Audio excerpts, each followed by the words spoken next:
오늘의 말씀은 창세기 18장 6절에서 7절 말씀입니다.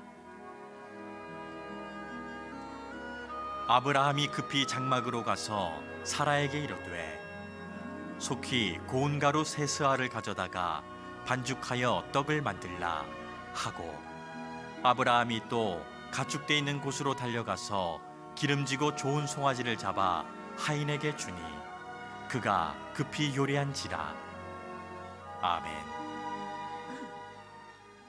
선거철이 돌아오지요. 총선을 앞두고 각 정당들이 사람들을 검증하느라고 연일 바쁘게 움직이고 있습니다. 과거처럼 한 번에 기업들이 신입사원을 뽑진 않습니다. 요즘은 그때그때마다 취업의 문이 좁아지긴 했지만 그래도 여전히 채용을 틈나는 대로 하고 있는데, 그때 가장 많이 하는 게 뭐냐, 이 사람이 우리 회사에 필요한 사람인가를 검증하는 겁니다. 최대한 검증해서 건강한 사람이라고 생각하고 딱 뽑아놨는데, 또는 영입을 했는데 나중에 그렇지 못한 부분이 드러나서 낭패를 보는 경우가 종종 있습니다. 그래서 지난 몇 년간 최근에 어떤 게 유행하냐면, 인재를 영입하려는 일부 기업이나 여러 곳에서 개인의 사생활이 담겨있는 SNS를 은밀하게 살펴보는 문화가 생겼습니다. 이력서나 자기소개서 말고 이 사람 평상시에 과거에 어떤 생각과 말과 행동을 했는가, 그래서 SNS를 뒤져서 그 사람을 검증하는 일도 요즘은 많이 하고 있답니다. 세상만 그런 게 아닙니다. 하나님도 마찬가지입니다. 하나님은 예나 지금이나 사람을 통해 일하시고, 그래서 하나님은 사람을 찾고 계신데, 누가 이 시대에 내 일을 감당할 만한 사람인가를 찾으십니다. 그때 하나님이 꼭 하시는 것 중에 하나, 내 일을 할 수 있는 사람인가를 검증하시는데, 그 검증의 리스트 가운데 하나가 뭐냐, 영혼이 얼마나 건강하냐, 영혼의 건강도를 검증한다는 거예요. 그래서 하나님이 일을 맡기기 전에, 그 사람을 축복하기 전에 영혼을 검증하기 위해서 그 사람에게 일부러 시련을 주기도 하고, 가정을 흔들어 보기도 하고, 또 예고 없이 불쑥 나타나셔서 하나님의 임재를 경험하기도 하고, 그래서 그 사람을 테스트하는 거예요. 오늘 그런 대표적인 얘기가 우리가 만날 창세기 18장 전반부에 나오는 아브라함의 이야기예요. 하나님이 어느 날 인간의 모습으로 불쑥 아브라함에게 찾아오셔서 그의 영혼의 건강을 검증하시는 내용. 지난 시간에 하나님께서 아브라함의 부부의 이름을 바꾸신 이야기를 봤어요.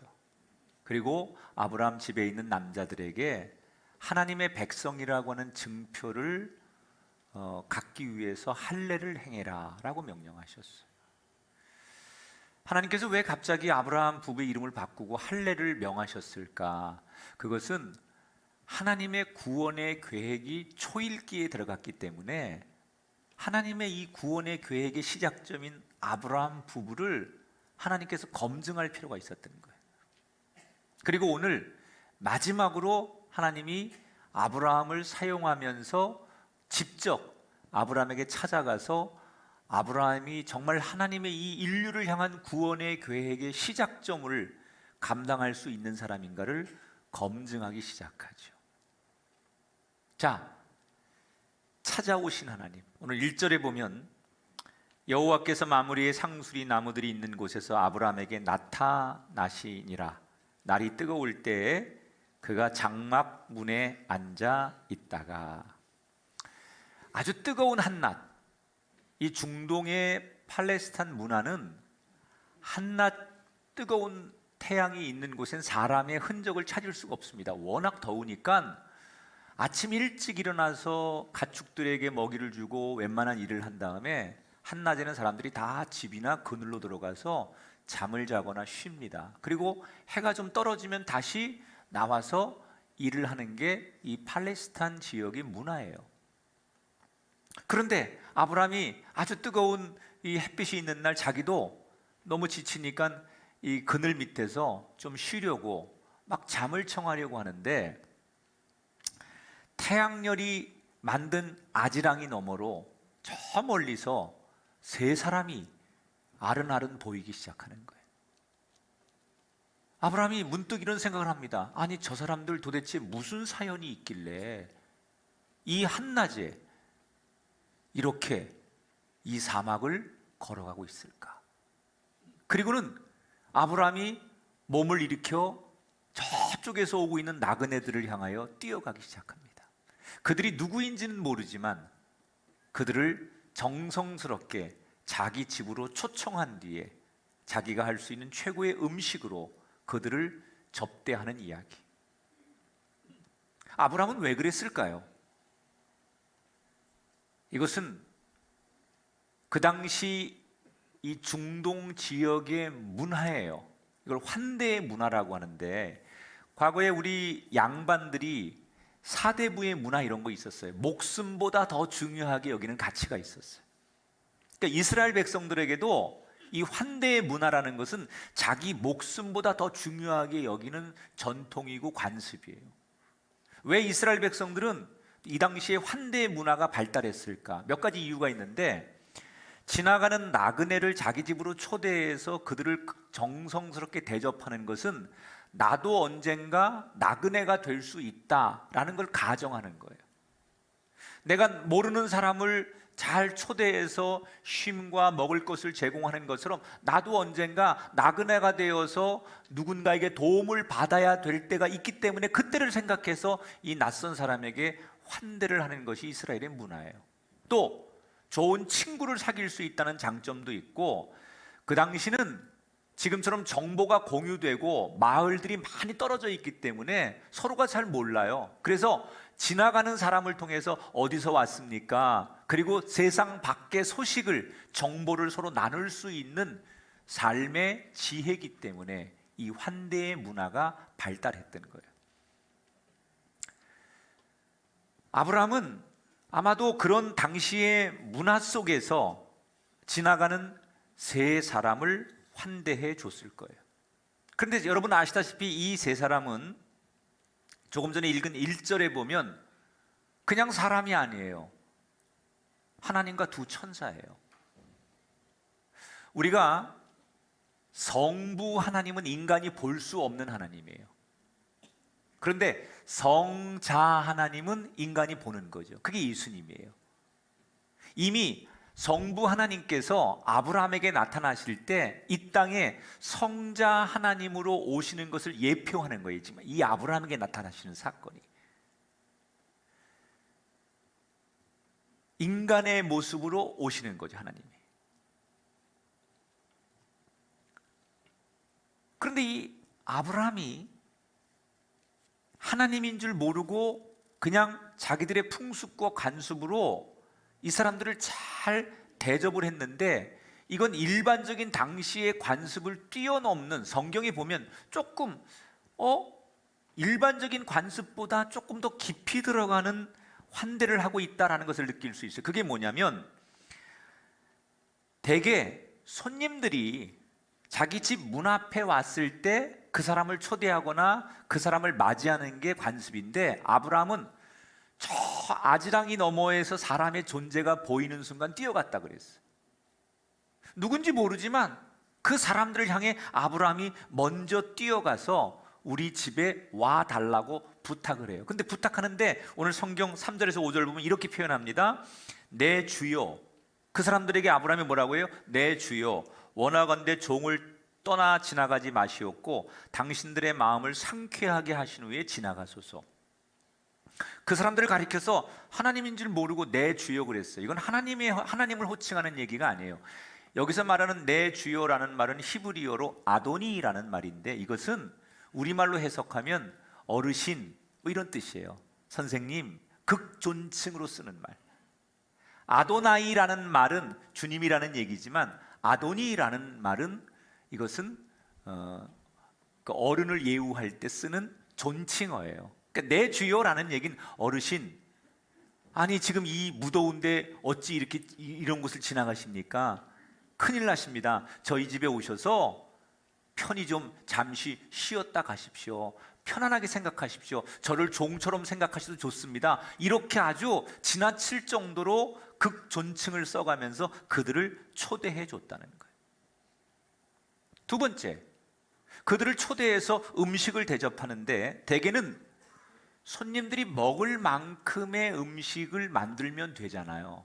그런데 아브라함은 그렇지 않아요. 6절에서 7절에 보면 사라에게 이르되 고운 가루 세 쌀을 가져다가 떡을 만들라 하고 또 기름지고 좋은 송아지를 잡아 하인에게 주었다 그랬어요.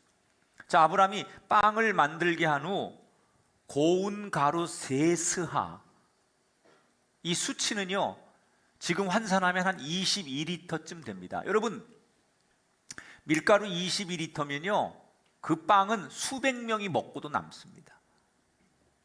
세 사람의 손님에게 식사를 접대하기 위해서 수백 명이 먹고도 남을 만한 빵을 준비했다는 거예요. 또 세 사람을 위해서 가장 좋은 살찐 송아지를 잡았대요. 이렇게 많이 음식을 만들 이유가 없는데 왜 아브라함은 누군지도 모르는 그 세 사람의 나그네를 위해서 지나치다 싶을 정도로 많은 양의 음식을 준비한 걸까? 그것은 이 세 손님을 맞이하는 그 집안의 분위기를 얘기하는 거예요. 잔치를 열겠다는 거예요. 아브라함은 이미 자기들의 가족과 식솔들이 수백 명이 넘었을 거예요. 왜냐하면 조카 롯이 전쟁 포로로 끌려갔을 때 그 롯을 구하기 위해서 300명의 군사를 이끌고 갔잖아요. 그러니까 자기의 식솔들이 적어도 수백 명이 넘었는데 오늘 손님들을 환대하면서 우리 함께 오늘 파티를 열겠다, 내 식솔까지도 함께 기쁨의 잔치에 참여시키겠다라는 의미로 많은 양의 음식을 준비하는 거예요. 세 번째, 뭐가 좀 다르냐면 이 손님들을 극진히 대접하는데 그냥 뭐 예의를 갖춰서 좀 쉬었다 가십시오, 물도 주고 또 그늘도 제공하고 먹을 걸 주면 되는데 그들이 식사를 하는 내내 아브라함은 마치 웨이터가 끝까지 그 식탁을 떠나지 않고 모든 걸 처음부터 끝까지 보살피듯 그 손님들을 마치 종이 주인을 섬기듯 그렇게 최선을 다해서 그들을 떠나지 않고 섬겨주더라는 거예요. 자, 이 아브라함이 그 당시의 환대의 문화를 넘어서 일반적이지 않은 엄청난 환대를 베푼 이유가 뭘까? 여러분은 이렇게 좀 부담스러울 정도로 친절을 베푸는 아브라함의 모습에서 뭘 느끼십니까? 아, 마음씨 좋은 할아버지, 그냥 유독 남에게 이런 걸 이렇게 베풀고 나누기를 좋아하는 넉넉한 착한 아저씨. 뭐 그렇게 이 본문을 해석해도 틀린 본문은 아닐 거라 생각해요. 그러나 저는 이 본문 말씀 속에 아브라함이 베푸는 환대의 뒷모습 속에 제 눈에 보이는 게 하나 있어요. 그게 뭐냐? 적극적인 환대 뒤에 아브라함의 자신감이에요. 신앙의 기쁨, 희열, 이런 게 제 눈에는 보여요. 사실 아브라함은요, 할례를 받기 이전과 할례를 받고 난 이후에 완전히 달라집니다. 아브라함이 하나님의 백성이라는 증표 할례를 받기 전까지는 하나님을 믿기는 했지만 인간적인 방법으로 문제를 해결하려고도 했고 또는 세상적인 방법으로 살아가려고 하다가 자기 아내를 누이라고 속여가면서 여러 가지 해프닝도 생기고 그랬거든요. 그런데 할례를 받은 다음에 그때부터는 아브라함은 하나님을 절대 신뢰하는 거예요. 확신하는 거예요. 그래서 남에게 베풀면서도 기쁨이 있고 지나가는 나그네에게 내 것을 나누면서도 너무 감사하고 너무 행복한 거예요. 간혹 우리가 교회에서 봉사하는 분들 가운데 아침 일찍부터 남들보다 더 일찍 또 더 많이 자기 것을 들여가면서 봉사하면서 너무 기쁘게 하는 분이 있어요. 너무 행복해하는 분이 있어요. 그분들은 어떤 건 줄 알아요? 신앙의 환희, 기쁨, 감동을 아는 거예요. 아브라함이 지금 그걸 하는 거예요. 그 속에서 나오는 일종의 자신감, 하나님 앞에 나를 드러내는 자신감, 이런 것들이 있는 거예요. 여러분, 평상시에 자기가 사는 집이 지저분한 사람은요, 갑자기 누가 찾아오면 주저하고 두려워하게 되어 있습니다. 특별히 숨길 것이 많은 사람은 누가 오면 그 사람을 쉽게 들어오지 못하게 합니다. 감출 것이 많은 사람일수록 경계를 합니다. 근데 평상시에 집이 깨끗하고요, 나는 감출 게 없고 숨길 게 없는 사람은요, 아무 때나 사람이 와도 자신을 오픈하고 모든 걸 오픈하게 돼 있어요. 지금 아브라함의 행동을 보십시오. 낯선 손님들을 자기가 먼저 초청합니다. 그리고 있는 모습 그대로를 다 보여줍니다. 이게 뭐예요? 신앙의 자신감이에요. 내가 하나님의 백성이 되고 하나님의 자녀가 되고 하나님을 믿으니까 숨길 것이 없는 인생, 두려울 것이 없는 인생, 감출 것이 없는 인생, 그래서 누구 앞에든지 자신을 드러내는데 자신감이 있는 거예요. 일종의 당당함이죠. 나는 우리들의 신앙이 이렇게 되기를 주의 이름으로 축원합니다. 정말 신앙생활하면서 이런 흥분과 감동과 감격이 있어야 돼요. 내가 하나님을 사랑하는 증거가 뭘까요? 여러분, 정말 내가 신앙생활하면서 나는 하나님을 사랑하고 있다는 것을 증거하는 것 중에 하나가 이런 거예요. 예배를 드리면서, 봉사를 하면서, 섬기면서 이런 흥분이 있는 거예요. 희생하면서도 난 너무 기쁜 거예요. 아브라함은 자기 것을 희생하는 거예요. 나누는 거예요. 베푸는 거예요. 그런데도 그 종처럼 그들을 잘 환대해 주면서도 그 속에 너무너무 행복과 기쁨과 감격과 자신감이 있는 이 아브라함의 모습, 하나님은 그런 아브라함의 행동을 보시면서 흐뭇해 하시는 거예요. 너무 당당하고 너무 자신감 있고 그 신앙의 기쁨을 가지고 살아가는 아브라함을 보시면서 넌 정말 영혼이 건강하구나, 무엇 하나 숨기지 않으려고 하고 당당하고 자신감 있는 아브라함을 보면서 하나님은 이제 아브라함이 하나님의 일을 해도 좋겠다라고 인정을 하시는 거예요. 여러분, 과연 우리의 영혼은 하나님 앞에서 어떤 존재입니까?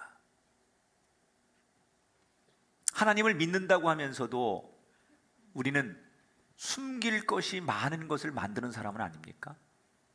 다른 사람을 적극적으로 맞이하고 환대하기는커녕 누가 나를 볼까봐 자기를 꽁꽁 감추고 숨기고 자기를 두려운 존재로 만들어버리며 살고 있는 것은 아닙니까? 하나님을 온전히 믿는다면 숨길 것이 없는 인생, 하나님을 온전히 신뢰한다면 그 하나님 앞에 내 것을 다 오픈할 수 있는 인생, 그게 순전한 믿음이고 하나님을 사랑하는 믿음 아니겠습니까? 우리가 신앙생활하면서 숨기는 신앙이 아니라 당당함으로, 기쁨으로, 희열로 나를 드러낼 수 있는 인생이 되기를 주님의 이름으로 축원합니다.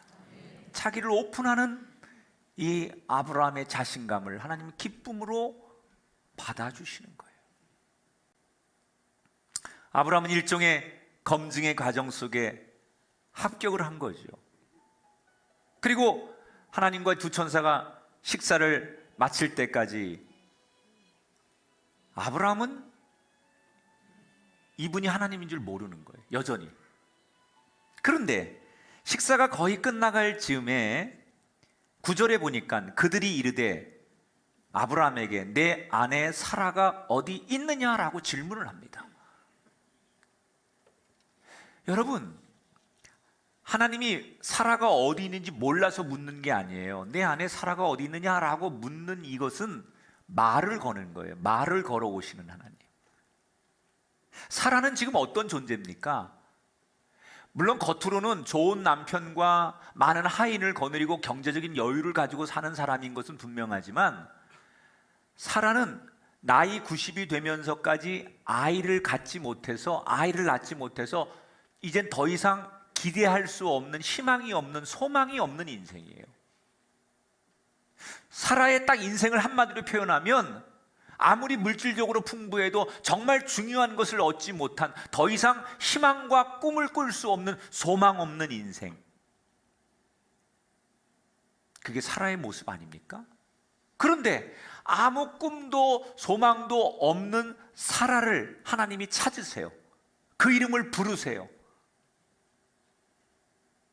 여러분, 오늘 이 사라를 찾으시는 하나님의 음성이 오늘 어쩌면 이 예배를 드리러 나오기까지 몇 날 며칠 나는 소망이 없고 가능성이 없고 나는 모든 걸 포기하고 절망하고 완전히 어둠 속에서 모든 인생을 내동뱅이 치고 오늘 흐느적거리는 마음으로 여기 나오신 분이 있다면, 여러분의 인생에, 여러분의 가정에, 여러분의 삶의 자리에 사라를 찾으시는 하나님의 음성이 여러분을 찾으시는 음성으로 바뀌어지게 되길 주 이름으로 축원합니다. 무슨 일 때문에, 어떤 일 때문에 소망이 없이 이 자리에 나와 계신다면 여러분을 향하여 내가 어디 있느냐고 여러분의 이름을 부르시는 그 하나님을 만나게 되기를 주 이름으로 축원합니다. 이때 아브라함이 큰 충격을 받는 거예요. 왜? 자기는 자기 아내를 이야기한 적이 한 번도 없었거든요. 이 손님들을 환대하면서 자기 아내 이야기를 꺼낸 적이 없어요. 그런데 이 손님 중에 한 분이 뭐라고 해요? 내 아내 사라는 어디 있느냐? 아내 이름을 어떻게 알아요? 이 사라라는 이름은 얼마 전에 개명한 이름이에요. 그런데 정확하게 개명한 이름까지 사라라고 명칭을 써가면서 내 아내 사라가 어디 있느냐고 물으시는 이 질문에 아브라함은 놀랄 수밖에 없어요. 그리고 이때 아브라함이 이것은 그냥 평범한 나그네가 아니고 하나님이구나라는 것을 직감적으로 영적으로 아브라함이 아는 거예요. 그러니까 하나님이 자신의 존재를 살짝 드러내는 거죠, 여기서. 그러니까 영적으로 민감한 사람은 벌써 이게 하나님이시구나라는 것을 알지만, 이게 좀 둔한 사람은 하나님인지 뭔지 모르겠죠. 그러나 아브라함은 이때 이 존재가 하나님인 것을 알게 되는 거예요. 아브라함이 공손하게 대답하죠. 네, 저희 아내는 지금 장막 안에 있습니다. 이때 하나님께서 아브라함에게 큰 소리로 이야기를 하는데 아브라함만 들리게 하는 게 아니라 장막 안에 있는 그의 아내 사라도 들릴 만큼 큰 소리로 말씀을 하시는데, 뭐라고 말씀하시느냐? 내년 이맘때 내 아내 사라에게 아들이 있을 것이다. 바로 전에 17장에 하나님이 하셨던 약속을 다시 한번 하는 거예요. 그런데 여러분, 이 약속은 사실 놀랄만한 약속이 아니에요. 왜? 하나님은 아브라함을 만났을 때부터 처음부터 이 약속을 하셨어요. 본토 친척 아비집을 떠날 때부터 그가 가는 곳마다 하나님은 시간 될 때마다 너에게 너의 아내를 통하여 너의 몸을 통하여 내가 아들을 허락할 것이다 라고 하나님이 계속 말씀하셨어요. 그 말씀을 반복하는 거예요. 여러분, 하나님은 어떤 분이냐? 하나님이 한번 말씀하시고 약속하시고 하나님이 한번 선포하신 것을 어느 때나 변함없이 동일하게 지키시고 어제나 오늘이나 내일이나 변함이 없는 분이 하나님이라는 거예요. 저와 여러분을 향해 내가 너를 사랑하리라, 너는 내 자녀고 내가 너를 고아처럼 버려두니 아니할 것이고 내가 부르짖으면 내가 너와 함께 할 것이고 너를 도우리라고 약속하셨다면, 그 약속을 여러분이 듣고 그 약속을 믿는다면 하나님은 어제나 오늘이나 영원토록 여러분에게 동일하신 분이에요.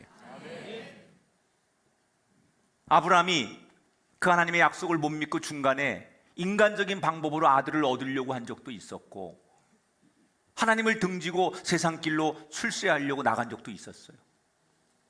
그렇다고 해서 하나님은 당신이 하신 말씀을 번복하지 않아요. 때때로 우리가 하나님을 등지고 살 때가 있어요. 하나님을 떠날 때가 있어요. 그러나 하나님의 시선은 한 번도 우리를 떠난 적이 없어요. 우리는 하나님을 등지고 세상 길로 가도 하나님은 당신이 내가 너를 사랑하기로, 내가 너를 구원하기로, 내가 너의 자녀와 너의 가문을 일으키기로 약속하신 이상 저와 여러분을 한 번도 떠나지 않으시는 하나님. 하나님의 속성은 변함없이 영원히 동일하신 하나님이라는 거예요.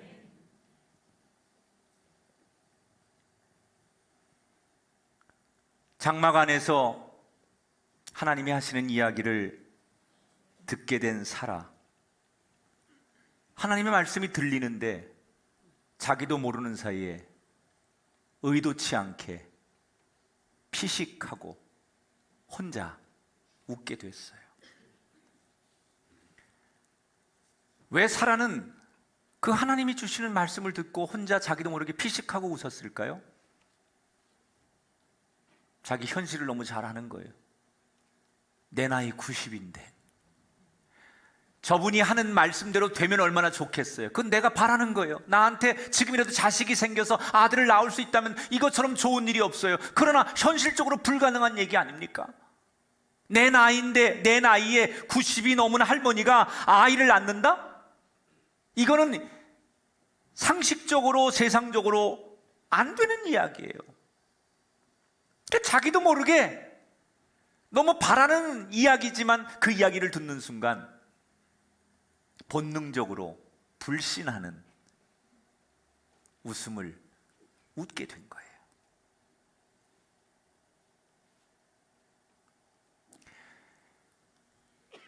여기서 사라는 현재 사라의 영적인 건강 상태를 우리에게 드러내고 있어요.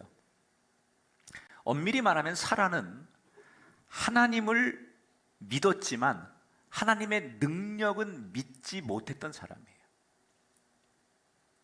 여러분, 우리가 신앙생활하면서 건너야 될 강이 하나 있어요. 그게 뭐냐? 저와 여러분의 믿음이 믿기는 믿는데 내가 생각하고 내가 상식적으로 이해와 동의가 되는 것은 믿지만 내 생각에 내 상식으로 이게 가능할까라고 생각하면서 불가능한 것을 믿지 않는 믿음 생활하는 분들이 얼마나 많은지 몰라요. 이게 우리의 믿음 아닙니까? 우리의 생각과 상식으로 그건 가능할 것 같아 라고 하면 기도하고 그걸 믿지만 이게 정말 가능하겠어? 이건 정말 우리 힘으로 안 되는 거야 라고 불가능하게 여기는 것까지 여러분 정말 믿습니까? 우리가 그런 믿음은 갖지 않는다는 거예요. 사라의 믿음이죠. 진짜 믿음은 하나님이 말씀하시니까 내가 생각하는 걸 뛰어넘으시고 내가 상식적으로 가지고 있는 판단보다 뛰어넘는 그걸 믿는 게 믿음이에요. 그게 믿음이에요. 히브리서 기자는 뭐라고 말합니까? 믿음이 없이는 하나님을 기쁘시게 할 수 없다 그랬어요. 사라는 그의 영혼의 건강 상태가 자기의 생각과 자기의 범위를 벗어나지 않는 믿음을 갖고 있었어요. 13절 14절에 사라를 깜짝 놀라게 하는 이야기가 들리죠. 사라가 왜 웃음에 이르기를 내가 늙었거늘 어떻게 아들을 낳으리요 하느냐, 여호와께 능하지 못한 일이 있겠느냐. 사라야, 너 지금 내가 이렇게 늙었는데 무슨 아들을 낳는다고 그래? 이렇게 생각하면서 웃고 있지? 너 하나님이라면, 하나님이 하시는 일이라면 능치 못한 일이 있다고 생각하느냐? 이렇게 질문하는 거예요. 이 장면에서 하나님은 아브라함에게 뿐만 아니라 사라에게도 자신의 존재를 완전히 드러내는 거예요. 하나님의 존재를 완전히 드러내잖아요. 한번 따라합시다. 여호와께 능하지 못한 일이 있겠느냐? 여러분, 이 질문은 오늘 여러분에게 하시는 질문이에요. 하나님께서. 여러분, 이 질문을 듣고 뭐라고 대답하시겠어요? 여호와께 능하지 못한 일이 있겠느냐? 이렇게 여러분에게 묻고 계세요. 여러분, 이 질문에 대해서 뭐라고 대답하시겠어요?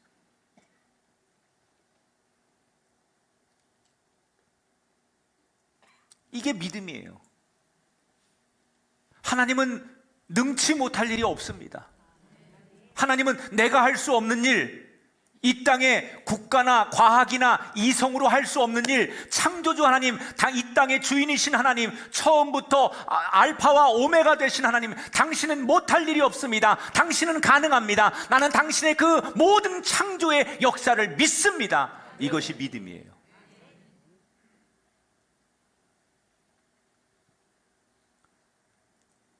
인간이 하는 말은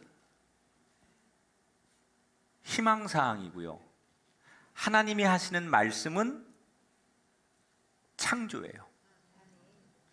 같은 상황에서 같은 말이라도 인간이 하는 말은 그저 위로를 하는 거예요. 어떤 사람이 어려움을 당하면 아우 형제님 자매님 힘내세요. 잘 될 거예요. 좋은 일이 있을 거예요. 이 말은 그 사람을 위로하고 진짜 그렇게 되기를 희망하는 것뿐이에요. 그런데 똑같은 상황에서 하나님이 잘 될 거야, 문제가 해결될 거야, 반드시 일어날 거야 라고 말하면 그건 하나님의 말씀은 희망사항이 아니라 말씀대로 창조가 되는 거예요. 그러므로 우리는 신앙생활을 하면서 자꾸 교회 와서 사람의 말로 위로받는 거에 대한 습관을 가지면 안 돼요. 우리가 자꾸 인간의 위로를 들으려고 해요. 아닙니다. 우리는 성경의 하나님의 말씀을 들어야 돼요. 교회에 와서 우리가 힘들수록, 우리가 절망할수록 인간이 주는 위로, 인간이 전하는 위로, 또 희망상 이런 걸 듣는 게 우리의 신앙이 아니에요. 우리는 하나님 말씀을 들어야 돼요. 말씀을 붙들어야 돼요. 그 말씀이 나를 일으키고요, 그 말씀이 와 닿으면 기적이 일어나고요, 그 말씀이 오는 순간 우리에게 새로운 창조의 능력이 시작되는 거예요. 그런데 너무 많은 사람들이 인간의 위로를 듣고 싶은 거예요. 자꾸. 이건 대단히 우리 스스로 우리의 믿음을 함정으로 빠뜨리는 거예요. 인간의 위로는 귀로 들려서 머리로 갑니다. 그러나 하나님의 말씀은 귀로 들려서 가슴으로 오는 거예요. 머리로 가면요, 다 알죠. 머리로는 창세기부터 요한계시록 이게 어떤 배경이고 예수님이 역사적 인물이고 예수님이 12제자와 초대교회가 어떻게 생겨서 이 땅에 교회는 어떻게 만들어졌고 이런 거 다 알아요. 머리로는 다 이해합니다. 그리고 신앙생활은 어떻게 해야 되고 내게 주어진 책임이 뭔고 다 압니다. 머리로는. 그게 신앙이 아니에요. 그건 이성이고 그건 우리의 지식이고 그건 우리의 상식이고 우리가 합리성입니다. 그녀 하나님의 말씀은 머리로 가는 게 아니에요. 내게 들릴 때 가슴으로 오는 거예요. 내 가슴이 뛰는 거예요. 내 가슴이 흥분되는 거예요. 내 가슴이 머리를 지배하는 거예요. 그래서 여러분, 신앙의 절정이 처음에는 머리로 알던 이 머리에서 가슴으로 내려오는 게 신앙의 절정 아닙니까? 근데 이 거리가 얼마 안 되는 것 같아도요, 평생 수십 년 동안 머리로 믿는 하나님이 가슴으로 내려오지 않는 사람이 얼마나 많은지 몰라요. 인간의 위로, 인간이 주는 합리적인 이야기에 그저 그것이 좋은 설교라고 생각하고 그것이 신앙의 전부라고 생각하고 그래서 귀로만 듣고 머리로만 차여있는 신앙의 말씀이 아니라 하나님의 말씀이 내 가슴 속에 들려오는, 내 영혼 속에 들려오는, 그것이 나를 살리고 우리를 회복하는 거예요. 여러분, 얼마 안 되는 이 짧은 거리가 회복되길 바라요. 하나님의 말씀이 닿으면 창조가 일어나고 하나님의 말씀이 떨어지면 기적이 일어나고 하나님의 말씀이 떨어지는 곳에는 변화가 나타나요. 그러나 사람의 말이 떨어지는 곳에 그런 일이 일어나지 않아요. 오늘 여러분에게 하나님의 말씀을 붙들고 가는 예배가 되시고 그 말씀을 믿는 여러분이 되기를 주님의 이름으로 축원합니다. 하나님께서 사라에게 묻는 거예요. 너 왜 웃었느냐? 너 웃었지? 이렇게 하나님이 물어봤어요, 사라에게. 이것도 하나님이 몰라서 묻는 게 아니에요, 사라에게. 하나님 다 알죠. 그런데 너 웃었지? 라고 물어보셨어요. 이건 다시 사라에게 믿음을 점검할 수 있는 기회를 주시는 거예요. 하나님, 제가 두려워서 얼떨결에 그렇게 말했어요. 난 하나님을 믿습니다. 이렇게 말해야 돼요. 그런데 이 사라는 너 웃었지? 왜 웃었니? 라고 묻는 하나님의 말씀 앞에 15절에 뭐라고 대답하느냐? 사라가 두려워서 부인하여 이르되 내가 웃지 아니하였나이다. 자기 잘못을 인정하지 않고 결국 거짓말합니다. 아직도 사라의 영적인 건강 상태는 하나님을 온전히 신뢰하지 못하는 영혼의 상태를 그대로 드러내는 거예요. 하나님께서 아니다, 내가 웃었다라고 결론을 내시지요. 이거는 하나님이 당신의 생각을 관철해서 사라에게 벌을 주려고 이렇게 결론을 내시는 게 아니라 이 말씀 속에는 내가 네 마음을 다 안다 그런 뜻이에요. 그러나 이미 하나님께서 약속하셨기 때문에 연약한 믿음이지만 사라에게 약속한 대로 말씀이 그에게 들려지게 하고 그 말씀이 불가능한 그의 몸을 가능한 몸으로 만들게 해서 말씀이 떨어지니까 불가능한 그의 몸이 90살 먹은 그의 몸이 말씀이 임하는 순간 그의 몸이 고쳐지고 건강하여져서 귀한 아기를 갖게 된 줄 믿습니다.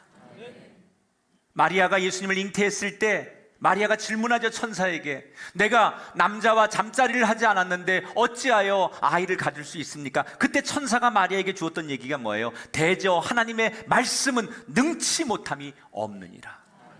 여러분, 마리아에게 주셨던 이 말씀, 사라에게 주셨던 이 말씀 여러분에게 동일하게 전달되기를 주의 이름으로 축원합니다. 대저 하나님의 말씀은 능치 못함이 없느니라. 말씀이 여러분에게 떨어지고 말씀이 들려지고 말씀이 임하는 순간 여러분의 가정의 불가능이 가능으로 바뀔 줄 믿습니다. 여러분의 몸의 질병이 불가능이 가능으로 바뀔 줄 믿습니다. 여러분의 인생과 자녀와 미래와 삶의 자리에 도저히 안 될 것 같은 일에 말씀이 떨어지는 순간, 말씀이 붙들려지는 순간, 말씀이 임하는 순간 여러분에게 놀라운 변화가 일어날 줄 믿습니다. 이게 말씀의 축복 아닙니까? 이게 말씀의 은혜 아닙니까? 이게 누가 인간이 하는 겁니까?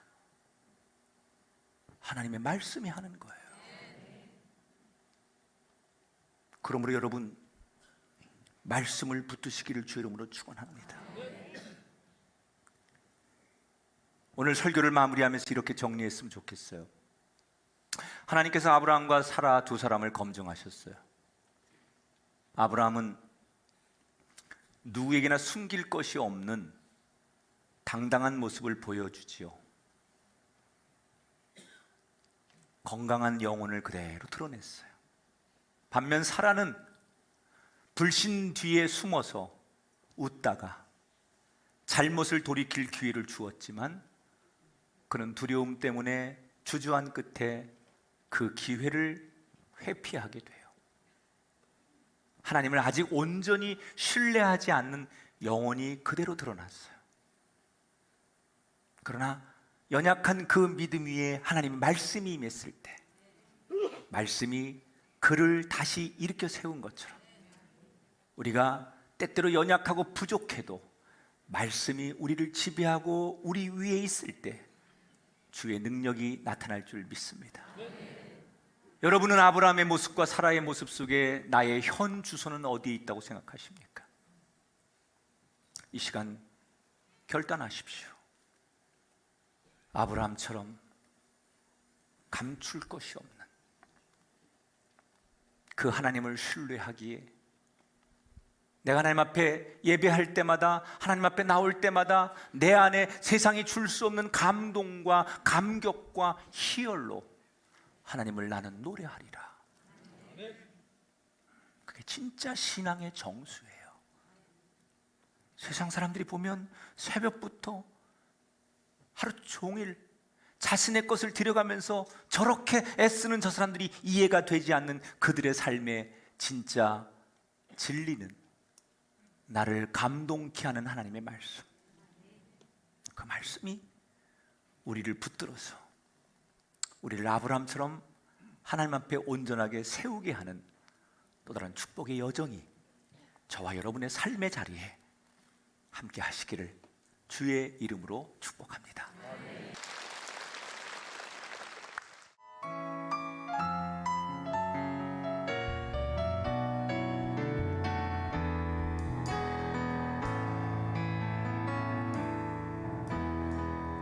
나의 영혼이 잠잠히 하나님만 바라미요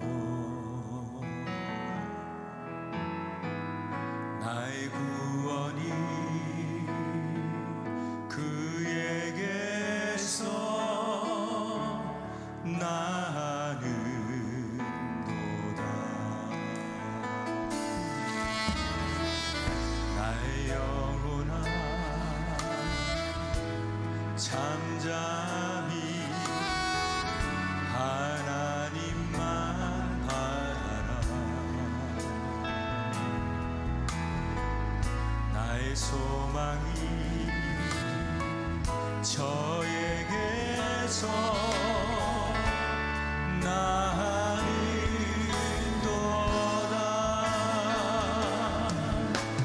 주만이 나의 반석, 나의 구원이시니.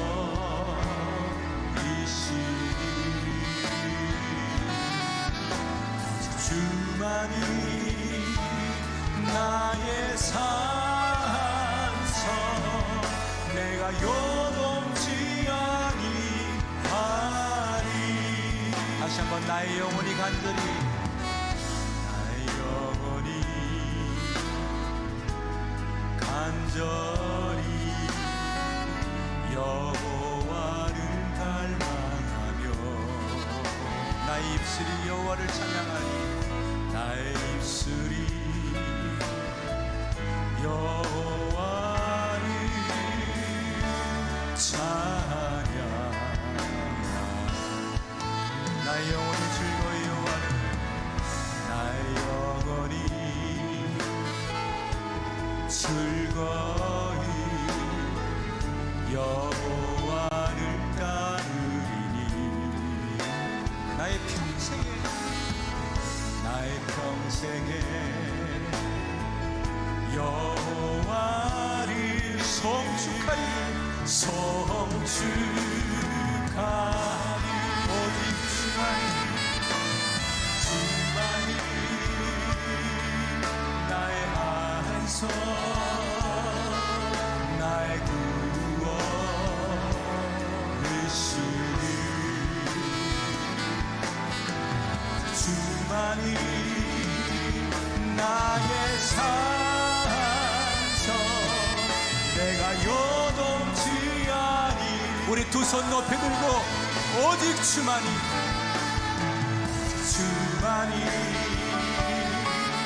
나의 반석, 나의 구원이시니. 오직 주만이 나의 산성, 내가 요동치 아니하리. 내가 요동치 아니하리.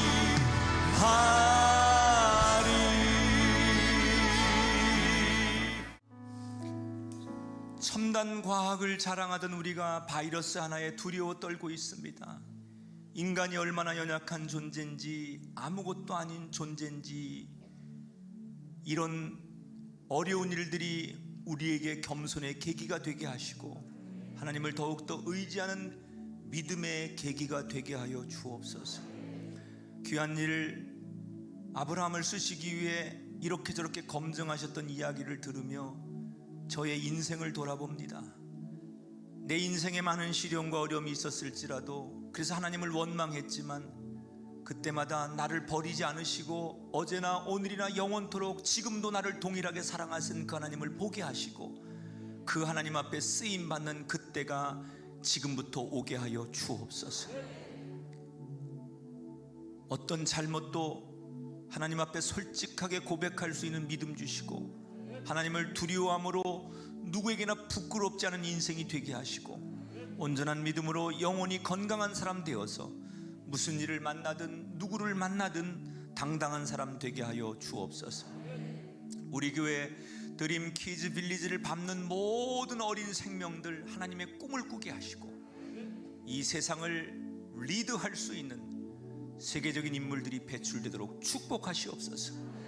우리 교회 예배당 곳곳에 구석구석에서 예배하고 또 모든 과정들을 진행하는 곳곳마다 성령이 역사하셔서 하나님이 사용하는 거룩한 백성들 교회 공동체 되게 하여 주시옵소서. 하나님 앞에 오늘도 11조 예물 드리고 감사 예물을 정성을 다해 드렸습니다. 땅에 떨어지지 않고 하나님 손에 들려지는 예물 되게 하시고 이 예물이 흘러가는 곳에 거룩한 하나님의 사랑의 나라가 회복되게 하시고 성도들의 가정과 일터와 생업과 자손에게 만복을 주셔서 하나님의 복이 차고 넘치는 축복의 주인공들 되게 하여 주옵소서. 오늘도 말씀 때문에 사라처럼 기적이 일어나야 될 그런 사람이 있습니까? 말씀이 저들을 일으켜 주시고 회복시켜 주시고 고쳐 주시고 저들의 가정을 새롭게 하여 주시옵소서. 이제는 우리 주 예수 그리스도의 은혜와 하나님 아버지의 극진하신 사랑하심과 성령님의 감동 역사하심이 우리 가운데 영원토록 함께하기를 간절히 축원하옵나이다.